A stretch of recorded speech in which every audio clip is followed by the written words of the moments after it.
आज अपन पढ़ेंगे मालदेव राठौड़ के बारे में। मालदेव एक शक्तिशाली योद्धा था जिन्होंने जैसलमेर पर आक्रमण किया और जैसलमेर का शासक था लोणकरण भाटी, वहां के शासक था। और जैसलमेर पर आक्रमण किया, जैसे वहां का कुछ क्षेत्र छीन के ले लिया पहले मालदेव ने। कैसे कौन? बड़ा बाग के पास का क्षेत्र और फलोदी वाला, ये सारा क्षेत्र छीन के ले लिया।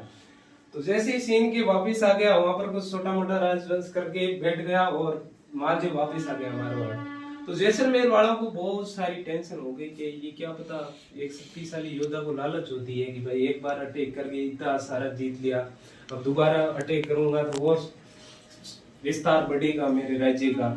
तो ऐसे करके मालदेव, जैसलमेर वालों को बहुत टेंशन होगी भाटियों को कि क्या पता यार मालदेव अपन को क्या पता दोबारा आक्रमण कल कर दे तो क्या होगा फिर। तो मालदेव ने, जैसलमेर वालों को लगा कि अब क्या उपाय किया जाए जिससे, ऐसे तो मालदेव बहुत शक्तिशाली योद्धा है, वो अपन से ऐसे तो अपन लड़ेंगे तो अपन मारे जाएंगे, तो कि फिर क्या किया जाए। तो ऐसे करते हैं, लोणकरण की एक पुत्री थी उमादेव, बहुत सुंदर राजकुमारी थी। तो कि यदि उमादेव की शादी अपन मालदेव के साथ कर दें तो एकदम संबंध हो जाएगी। जब रिश्ता होता है ना तो फिर लड़ाइयाँ नहीं होगी कि आपस में रिश्तेदार हो जाएंगे।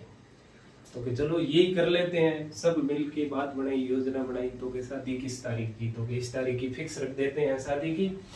और जैसे मालदेव को लेटर पहुंचाया कि भाई आपकी शादी कर रहे हैं उमादेव की राजकुमारी लोणकरण भाटी की पुत्री।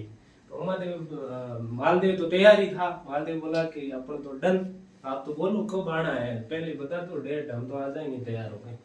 तो बता दी भाई इस तारीख को शादी है और आपको आना है बारात लेके। तो मालदेव तैयार होके जैसे गए बारात लेके वहां लोणकरण के घर पे। तब सबसे पहले तो कोई ऐसे म्यूजियम वगैरह नहीं होते। आजकल तो क्या है, शहरों में सिटियों में हो गए म्यूजियम वगैरह, गार्डन, उसमें शादियां रुकवाते। पहले तो अपनी वही गवर्नमेंट वाले स्कूल, उसमें शादियां रुकवाते थे। तो शादी रुकी वहां पर। तो देखो जब सहेलियां डेरा देखने जाती है ना, तब एक गीत गाया जाता है, उसको क्या बोलते हैं, जल्ला गीत, ठीक है। और तो सहेलियां देखने गई डेरा और सब बोल रही है कि क्या दुल्ला है यार, मालदेव एक शक्तिशाली और सम्राट राजा था। तो सबका मन हुआ। तो रानी उमादेव, तो सम्राट किसे कहते हैं? सम्राट यानी योद्धा, जो विजेता होता है ना, जो सर्वाधिक विस्तार होता है उसका, जैसे राज्य पर पूर्ण नियंत्रण होता है ना, उसे सम्राट बोलते हैं। जैसे अशोक सम्राट हुआ, महान एक शक्तिशाली योद्धा हिंदू, तो हिंदू में उनके सम्राट की उपाधि देते थे। तो ऐसे मालदेव एक शक्तिशाली था। तो जैसे, तो उस समय क्या हुआ कि लोणकरण भाटी और उसकी पत्नी दो आप कोई बातचीत कर रहे थे कि आज जैसे ही मालदेव फेरों में आएगा और मैं ऐसा करूंगा, मालदेव को खत्म करूंगा, यानी कि मालदेव पर मैं मारूंगा आज। तो ऐसे पत्नी ने समझा कि आपके होने वाले वो दामाद हैं और आप ऐसे कैसे मार सकते हो, अपने जवाई है, जवाई को आप मार थोड़ी सकते हो। तो लोणकरण का मैं कुछ नहीं सुनूंगा, यदि तैने ये बात किसी को बता दी तो मैं तेरे को ही खत्म कर दूं। ये बात उमादेव ने सुन ली। तो उमादेव ने बोला कि यार इस समय मेरा किसको साथ देना चाहिए।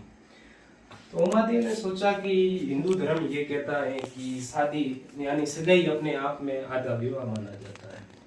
तो उमादेव ने उस समय एक अपने लेटर लिखा, अपने यानी अपने मालदेव को लेटर लिख के भेजा कि आज आप जब फेरों में आओ तो ध्यान रखना, क्योंकि मेरे पिताजी ने योजना बनाई है, आपके साथ कुछ विश्वासघात हो सकता है।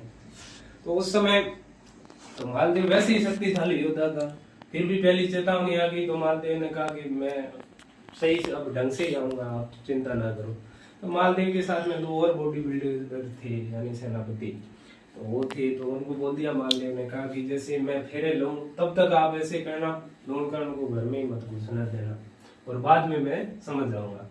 तो ऐसा हुआ भाई। जैसे वो तोरण के पर गए तो देखो एक कांच में मुंह दिखाने की रस्म होती है, वो आपको पता है बच्चों? नहीं पता? नहीं है गुरुजी, नहीं है। तो देखो कांच में मुंह ऐसे दिखाया जाता है कि दूल्हे को दिख रहा है कि नहीं है, उस मतलब दूल्हे की परीक्षा होती है उस समय, कांच में मुंह तब दिखाया जाता है। तब वो क्या है, असल में कांच में मुंह देखता है तो देखेंगे कि ये दूल्हा है, कुछ काम का नहीं। यदि वो मुंह देखता नहीं है भाई कि हटा दे कांच के पड़खा पड़ रहा है ऐसे, तो वो सही है। और वो खरगनिया भी बजाती है, उनको पता है ना, वो कान के पास। भाई बहरा तो नहीं है। हाँ, कि मतलब बेरा तो नहीं है इसकी। तो वो सारी हो गई रस्म। तो जैसे ही फेरा में ले गई माल जी देव जी को, और रोहनकरण उधर से आने वाला था अंदर, तो जैसे बॉडी बिल्डर बोला ही हुआ था पहले से, तो उन्होंने सेनापति ने कहा, अरे मालदेव जी आप किधर जा रहे हो? तो मैं अंदर जा रहा हूँ। तो ना अंदर नहीं, इधर आओ राठौड़, आप मतलब बाटी हो, बैठो हमारे साथ, आज तो शादी है, सारे काम कर लेंगे, आप तो राजा हो, आप इधर घर में जाके क्या करोगे अभी? तो कि नहीं मेरे को कन्यादान करना। तो कि कन्यादान कोई भी कर सकता है, क्या कन्यादान करना, आजकल तो कोई भी चाहता भतीजा अपने, वैसे भी ऐसे ही होता गांव में, कोई भी कन्यादान कर सकता है। तो फेरा संपन्न हुआ, जैसे बारात लेके, तो आखिर इच्छा होती है बेटी को, लास्ट में बाप बोलता है कि बेटा क्या ले जाना तेरे को। तो एक क्या हुआ, पहले एक बारमली, जो क्या है किसी रास्ते में पड़ी हुई थी महिला, जो मिली थी बच्ची, छोटी बच्ची, यानी पहले आज के जमाने में तो अपन को कोई बच्ची रास्ते में मिलती है तो अपन पुलिस को सूचना करते थे। तो प्राचीन समय में क्या होता, कोई पुलिस वगैरह नहीं थी, राजा था, कोई भी चीज मिलती थी राजा को सौंपो।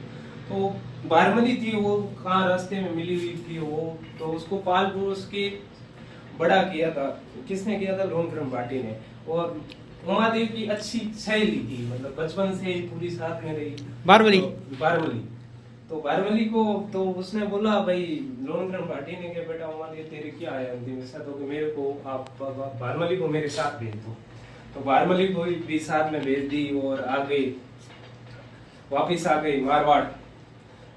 मालदेव शादी करके आ गई। तो रात को समय था, तो जैसे आप पता ही है, तो क्या हुआ भाई, पेल दिया। हाँ नहीं, ऐसा कुछ नहीं हुआ जो आपको बोलते होंगे, पेल दिया।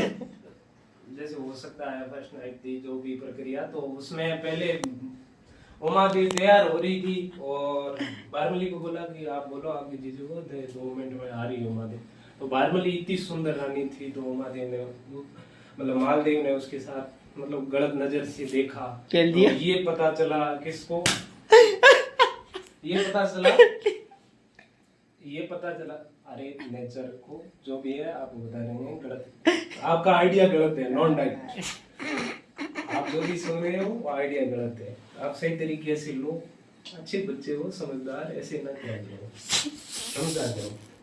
तो उसमें ऐसा हुआ, फिर ये बात उमादेव को पता चल गया। तो उमादेव ने कहा कि इस पति होता है, यानी 2 मिनट मेरा वेट नहीं कर सकता, वो पति धर्म नहीं है। उसने उसी दिन से मालदेव को त्याग दिया, और उमादेव आ गई अजमेर में तारागढ़ दुर्ग में कई साल तक उन्होंने वहां पर रही। और बारमली और किसके, मालदेव की रिश्ता हो गया एकदम पक्का, और उमादेव वहां रही। फिर मालदेव को लगा कि यार मैं विवाह करके लाया था, काम मैं गलत हूँ यार, उमादेव बहुत अच्छी रानी थी। तो एक ईसरदास जी थे जो वहाँ के कवि थे, उनको भेजा कि आप जाओ और रानी को कैसे करके लेके आओ। तो ईसरदास जी आते हैं और मालदेव को समझाते हैं कि इतनी भी क्या नाराजगी की। तो फिर रानी ने कहा आप रहने दो, मैं नहीं चलूंगी, यानी उमादेव ने कहा। तो ईसरदास जी ने, फिर रानी ने कहा, रहीमन धागा प्रेम का मत तोड़े चिटका, टूटे से फिर ना जुड़े तो गांठ। यानी कि रिश्ता एक बार टूट गया, फिर दोबारा जोड़ने का कोई मतलब नहीं है। तो भी ईसरदास जी ने जैसे तैसे मना दिया और लेके उमादेव को वापिस किधर, मारवाड़ की तरफ। उधर एक आसानंद जी कवि थे वहां पर। तो वहां की 3 रानियों ने कहा कि उमादेव आ रही है ना, अपनी तो फिर चलेगी नहीं, राजघाट में बारमली वगैरह आई। तो उन्होंने उसे आसानंद जी को तैयार किया कि उमादेव आ रही है, फिर अपनी तो चलेगी नहीं, क्या करें? तो कि मैं संभाल लूंगा। वहां पर आसानंद जी ने जाके कुछ दुआ बोले थे, वो दुआ मेरे को परफेक्ट याद नहीं है, कुछ ऐसे बोले कि मान रखे तो वापिस पियो तज, ऐसे कुछ दो ही बोले थे। तो उसी से उमादेव वहां से वापिस आ गई, यानी उमादेव वापिस गई नहीं, उमादेव वापिस अजमेर में रह गई। और एक दिन क्या हुआ, बारिश हो रही थी खूब और बिजली चमक रही थी उधर माँ जैसलमेर की तरफ, और बारमली को आंखों में आंसू आ गए। तो मालदेव ने बोला कि क्या हुआ बारमली, बता। तो के तेरे को पियर की याद आ रही? तो किसको पियर की याद नहीं आती, आज कितने साल हो गए, 16 साल हो गए शादी की हुई, अभी तक पियर ही नहीं गई हूँ, क्या करूँ? तो फिर तो के जा, तो तो कि मैं कैसे जाऊंगी, वहां जाऊंगी तो क्या बोलेगी भाटी के तू मेरी बेटी का घर उजाड़ के आ गई और यहाँ क्या नहीं।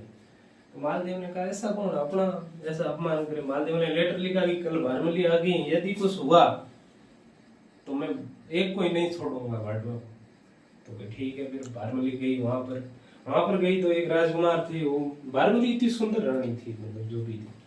तो उन्होंने 2-3 दिन उनको भी पता चला कि यार ये भारमली आ गई अपना घर उजाड़, वो महाराज 2-3 दिन से चक्कर लगा रहे।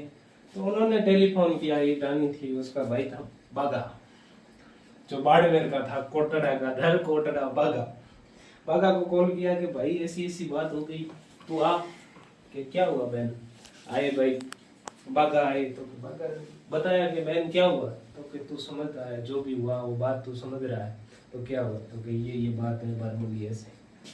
तो कि तू ऐसे करना, कल जब मैं जाऊं तब तिलक करते थे पुराने समय में, क्या आज भी इधर करते हैं, जैसे कोई भी घर से विदाई मतलब जाते हैं अपने घर तो तिलक करते हैं उसके स्वागत के लिए। तो क्या तिलक लगाने आए ना तब तू बताना, भारमली को भेजना।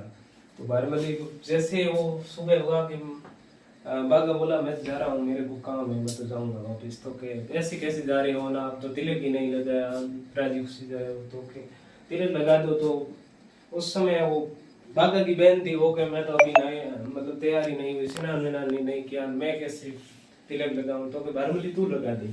जैसे भारमली तिलक लगाने गई, बागा तो ऊंट पर भारमली को लेके और मारवाड़ की तरफ, बाड़मेर की तरफ जैसे बागा गया उधर लेके, पीछे मालदेव को पता चला कि भारमली को बागा उठा के ले गया। तो इधर से उमादेव आ रही थी, तब बीच में उमादेव को किसने रोका था? तो आसानंद जी ने बीच में जाके रोका था उमादेव को आने। तो भेजो आसानंद जी को, वापस लेके आए भारमली को।